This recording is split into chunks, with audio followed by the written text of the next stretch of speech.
गुरु के समान दूसरा जगत में कोई नहीं है।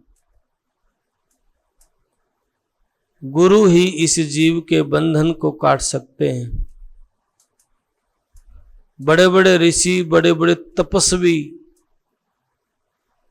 और तो और नारद मुनि कैसे, सुखदेव कैसों ने गुरु के बिना मुक्ति नहीं मिली। जब उन्होंने गुरु के बनाया, उनका कल्याण हुआ।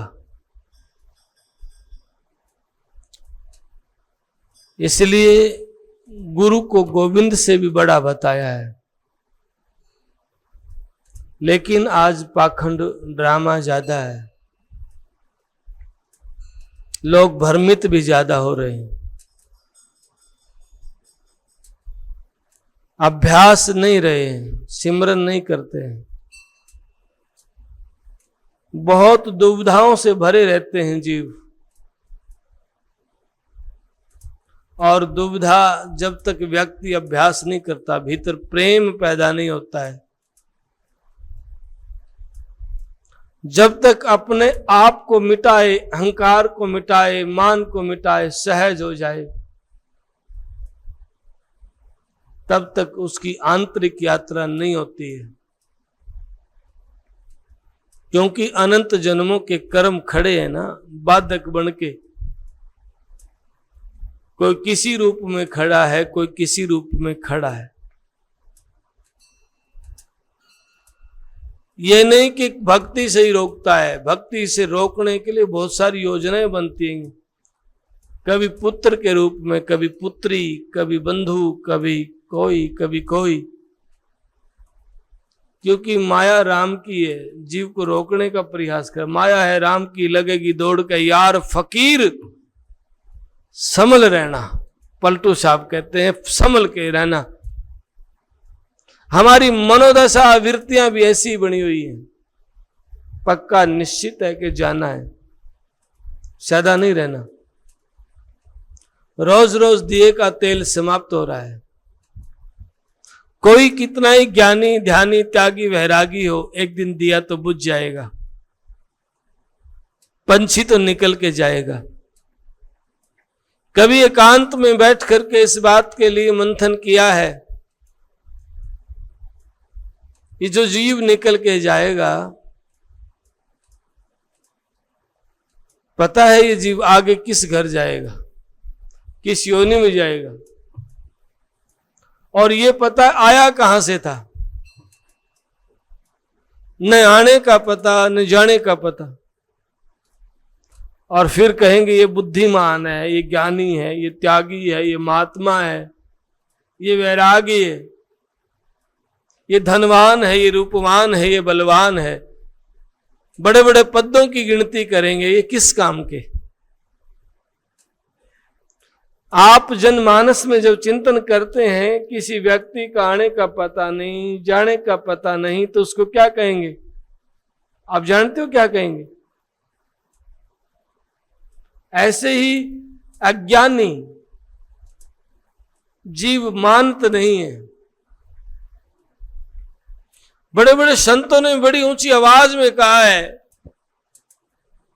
कभी कुछ हो जाता है, पल में होए पवन से पतला, ढूंढ रहूं ना पावे।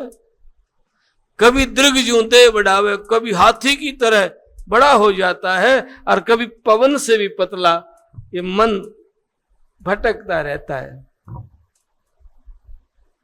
मैं कई बार कहता हूं, गुरुदेव स्वामी नित्यानंद दयाल के पवित्र प्रांगण में बैठ करके भी जीव को शांति नहीं मिली, तो फिर दूसरी जगह शांति मिल नहीं सकती है। मिल नहीं सकती। क्यों नहीं मिल सकती? क्योंकि ये सामर्थ्य धनी के पास भी नहीं है, तो फिर होगा कहां? इसीलिए गुरुदेव ने कहा है कि बाहर के हजारों सूर्य भी पैदा हो जाएंगे ना, एक सूर्य नहीं हजारों सूर्य पैदा होंगे, तो भी आपके भीतर का अंधेरा मिटा नहीं सकते।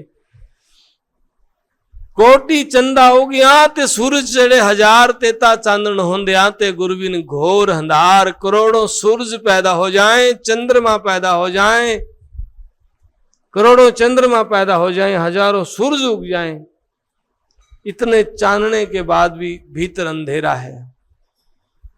क्यों है? गुरु के बिना घोर अंधेरा है। सकल पिंड ब्रह्मांड में चांद सूर दर्शाही, नितानंद गुरुदेव बिना हृदय चानना नहीं। स्वामी नितानंद दयाल का वचन है कि कोट सारे पिंड ब्रह्मांड में जहां देखे चांद और सूरज पैदा हो जाएं, सकल पिंड ब्रह्मांड में चांद सूर दर्शाही, नितानंद गुरुदेव बिन हृदय चानना नहीं। गुरु के बिना हृदय में प्रकाश नहीं है, गुरु के बिना भीतर रोशनी नहीं है, गुरु के बिना भीतर का चानना नहीं है, गुरु के बिना भीतर का अंधेरा नहीं मिट सकता। पर गुरु कैसा? मन में आया दीक्षा ले ली, गुरु बना लिया जी। ऐसे नहीं है, ऐसे नहीं होता है। जो आज देखा देखी गुरुमुख हो गए, किया ना तत्व विचारा, देखा देखी गुरुमुख हो रहे हैं। इसने नाम लिया तो मैं भी ले लूं। कई बार आते हैं मेरे पास, कहते महाराज जी हमें दीक्षा दे दो। मैंने कहना फिर आना भाई। 2-3 बार आते महाराज जी हमें दे दो। क्यों चाहिए नाम आपको? जी मेरे सारे पड़ोस के ले रखे, मैं रह रहा हूं। माने प्यास नहीं है, पड़ोसिया ने ले लिया, मैं रह रहा हूं। ये तो कोई तरीका नहीं है। आपके भीतर प्यास है या नहीं? आप जान पाओगे गुरु कौन है? आप जान पाओ, कमाई कर भी लोगे, गुरु के वचन में ठहरोगे कि नहीं? नहीं, बस दीक्षा ली, न आदतों को बदला है, न विचारों को बदला है, न वही मनमुखता। तो मनमुख पंडित, मनमुख मुंडित, मनमुख राजा राणा, ये तो मनमुख ही है। नितानंद जिस महल गुमानी वहां गुरुमुख मार्ग जाना। गुरुमुखी का मार्ग है वो, गुरुमुखी जा सकता है, काल का जीव नहीं जा सकता, मनमुखी नहीं जा सकता। नुगरा मत होना, चाहे कुछ भी हो जाए, चाहे प्राण चले जाए, शीश कल जाता आज चला जाएगा, पर ऐसा कभी मत होना कि गुरु का वचन को माना ना जाए। स्वामी नित्यानंद दयाल अपनी वाणी में गुरु ग्रंथ साहब में कहते हैं, गुरु शब्द माने नहीं, नहीं अंग सत्संग का, नित्यानंद उड़ जाएगा मूर्ख रंग पतंग का। अगर हम महाराज जी के सामने बैठे होते ना सारे, तो महाराज जी यही वाणी जो आज हमारे को ग्रंथ साहब में पढ़ने को मिला है, ये महाराज जी का वचन है, और हमारे जी यही उपदेश हमें देते हैं।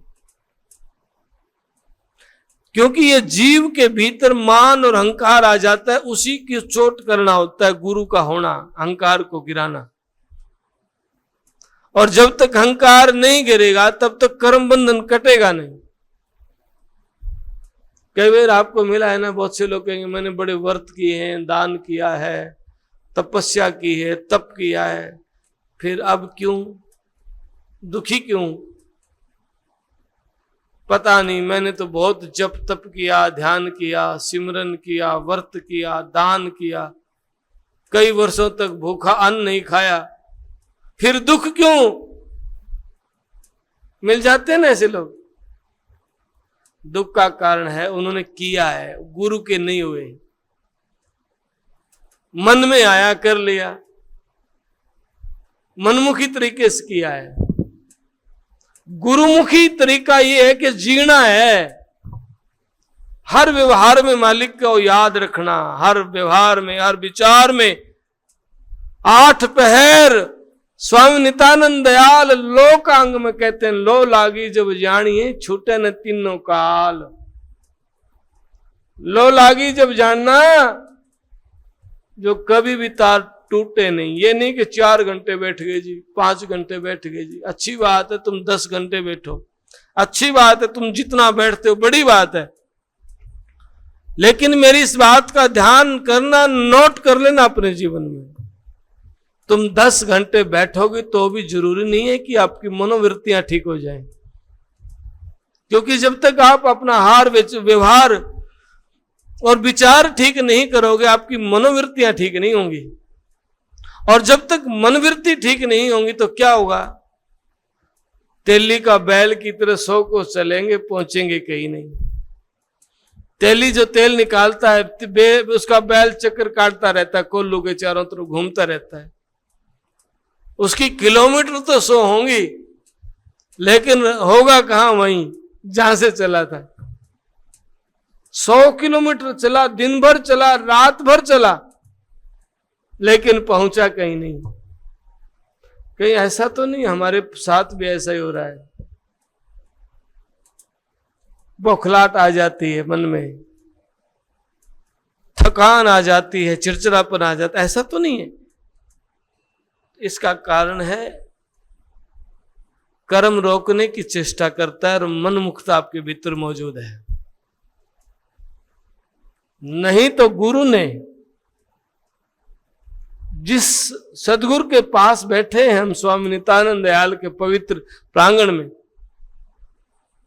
तो स्वामी नित्यानंद दयाल ही कहते हैं एक पलक में 3 लोग को मुक्त कर सकते हैं। उनके लिए कौन सी बड़ी बात है आपके लिए? जब एक पलक में 3 लोग को मुक्त कर सकते हैं, आपके लिए, आपका हमारा दुख कौन सा बड़ा होगा उनके लिए?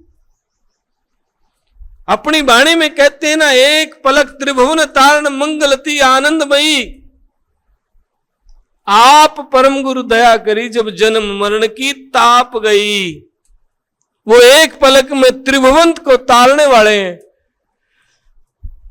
पर भूल कहां होती है? भूल होती है हमारा विचार ठीक नहीं हो पाता, हमारा व्यवहार ठीक नहीं हो पाता, तो यात्रा ठीक नहीं होगी। बैठे ध्यान में मन कहीं और लगा है, तो फिर संत ने कहा भाई वो मन लगा ले, दुविधा में रहता है, बेचैनी, बौखलाहट है, और चाहते हो परमात्मा को पाना। कोई सामर्थ्य सदगुरु मिल जाएगा ना, वो कहेगा मैं तो तैयार हूं मिलाने के लिए भी, दिखाने के लिए भी, पर तुम्हारी तैयारी नहीं है। स्वामी विवेकानंद जब रामकृष्ण परमहंस के पास गए, उनके साथ भी ऐसा ही हुआ। कई संतों के पास गए, कोई तपस्या कर रहा रात को, नदी पार करके उनके पहाड़ी चढ़ के उनके पास, उनको बोला, उठाया समाधि से, परमात्मा को देखा है?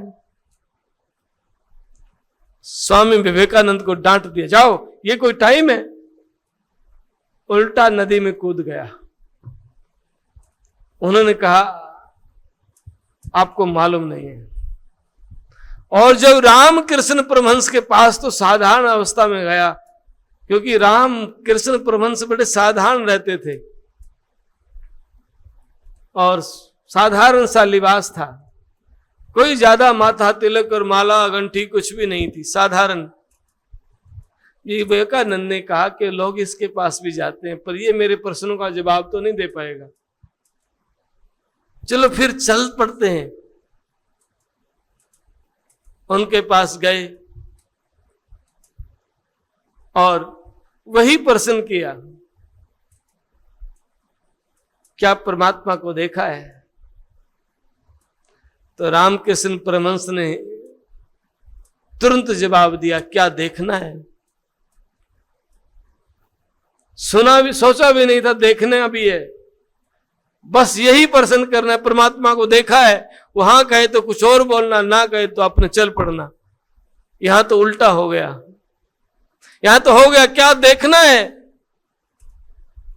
विवेकानंद सुन हो गए, आगे जवाब नहीं आया। मैंने सुना है पागलों की तरह विवेकानंद, रामकृष्ण परमहंस ने अपनी मस्ती में पागल की तरह उछलते हुए विवेकानंद के मस्तक के अपने चरणों को लगा दिया। विवेकानंद बेहोश हो गया, समाधि में चला गया। इसीलिए फकीर को हम समझ नहीं पाएंगे। संतों ने भी कहा है, हम तो अपनी चाल चलत हैं, लोग कहें उल्टी। हम तो अपनी चाल चलत हैं, लोग कहें उल्टी। फकीर अपनी मस्ती में रहता है। जरूरी नहीं है कि दुनिया को दिखाना होगा, दुनिया को मनाना होगा, नहीं। जिसकी मर्जी होगी खुशबू का लाभ उठा, नहीं तो वो चले जाएंगे। तेरे लिए नहीं ठहरे, सबके लिए ठहरे हैं। ड्यूटी है उनकी, वो आए हैं जीवों को निकालने के लिए। पर जिन्होंने उनके शब्द को मान लिया, बहता पानी बह रहा है, कोई व्यक्ति पानी में खड़ा है, कहे कि मेरे मुंह तक पानी आए तब मानूं मैं, तब पीऊं मैं, वो बह जाएगा। झुक के पी लो, प्यास बुझ जाएगी। अभिमान को गिरा के गुरुदेव के शब्द को सिरोधार्य मान। स्वामी नित्यानंद दयाल का गुरुदेव का अंग आप जितनी बार पढ़ोगे ना, जितनी बार पढ़ोगे उतनी बार नया मिलेगा। मैंने इतना ग्रंथ पढ़े हैं, गुरुदेव का अंग स्वामी नित्यानंद दयाल सत्य सिद्धांत प्रकाश ग्रंथ का जो अंग है, पहला गुरुदेव का अंग, मैंने ऐसा ग्रंथ नहीं देखा है। ये मत कहना अपने की प्रशंसा नहीं, सारे संत हमारे अपने हैं, हम संतों के हैं, हमारे सिर के ताज हैं सारे संत। मैं लेस मात्र सुई की नोक टिके इतना भी अंतर नहीं करता हूं। लेकिन जो वाणी का जिक्र आया, गुरुदेव का अंग आप पढ़ेंगे ना, ऐसा अनूठा ग्रंथ मिल नहीं सकता है। ऐसा अंग पढ़ना आप, गुरुदेव का अंग जितनी बार पढ़ोगे उतनी बार नया, उतनी बार भेद खुलेंगे ना, जब आपको पता चलेगा ये क्या बोल रहे हैं। कोई प्रोफेसर की भाषा में मत पढ़ना। तुम शब्दों के अर्थ खोज सकते हो, अनुभव नहीं खोज सकते। व्याकरण से अर्थ तो मिल जाएगा, अनुभव कहां से मिलेगा। और जरूरी नहीं है व्याकरण शास्त्री के पास अनुभव हो, अनपढ़ के पास भी मिल जाएगा, क्योंकि उन्होंने देखा है। जिन्होंने प्रैक्टिकल देखा होगा, रामकृष्ण परमहंस कैसों ने देखा है, तो बड़े बड़े प्रोफेसर झुक गए। सदगुरु कबीर कभी स्कूल नहीं गए, आज बड़े बड़े प्रोफेसर उनके एक एक शब्द पे पीएचडी करते हैं। इसलिए मैं कहता हूं गुरुदेव का अंग आप पढ़ना, जितनी बार पढ़ोगे अनुभव नया होगा और अनूठा हर वक्त नया मिलेगा। बार बार अभ्यास करना, आपका जीवन में बदलाव आएगा। गुरुदेव कहते हैं सतगुरु तोड़ बगाए दे, तनिक ना कीजिए रोष। मन में रोष नहीं, इसलिए कहते हैं लायक नहीं, बैठने वालों की भीड़ है। क्यों नहीं लायक? क्योंकि अपना कर्म का अहंकार खड़ा हो जाता है, मान आ जाता है, करता हूं मैं, इसलिए वो मान आ जाता है। इसलिए इस अहंकार को मार गिराओ। गुरु भावानंद सा होना, मान बढ़ाई सब तोड़ बगावे। गुरु भावानंद सा होना, कहे ओंकार लाख में पावे। ये दाग जिगर का धोना, अंत समय का काम नावे तेरे रोना। गए वक्त का रोना काम नहीं आएगा। बस आज एक शब्द हृदय में भाव हो, सतगुरु दिखे आवते हंसे हमारी ने, ग्रह माथे का उतरा नैनन बड़े सने, आंखों में प्यास है। जो आप ग्रह दोष के लिए आज वहां जाना है, आज वहां जाना है, इतनी ताकत सतगुरु के पास होती है, दर्शन से ग्रह दोष खत्म हो जाते। इसलिए बलिहारी जाऊं मैं अपने गुरु को, बार बार बलिहारी जाऊं। ये मन भवरा को ठीक करना पड़ेगा, सदगुरु से प्रीत लगा के। आप नित्य अभ्यास करिए, वाणी का जाप करिए, आपको पता चलेगा। गुरुदेव का अंग जरूर पढ़ना। अभी जटेला धाम के द्वारा प्रचारित यह YouTube चैनल महाराज जी की अमृत वाणी व आश्रम द्वारा संचालित प्राणी मात्र के सेवा कार्यों को जन जन तक प्रचार हेतु है। आप महाराज जी की वाणी को जन जन तक पहुंचाने के लिए पुण्य के भागी बने और इस YouTube चैनल को ज़्यादा से ज़्यादा सभी धर्म प्रेमी बंधु इसे अधिक से अधिक लाइक, शेयर व सब्सक्राइब करें। सत साहिब।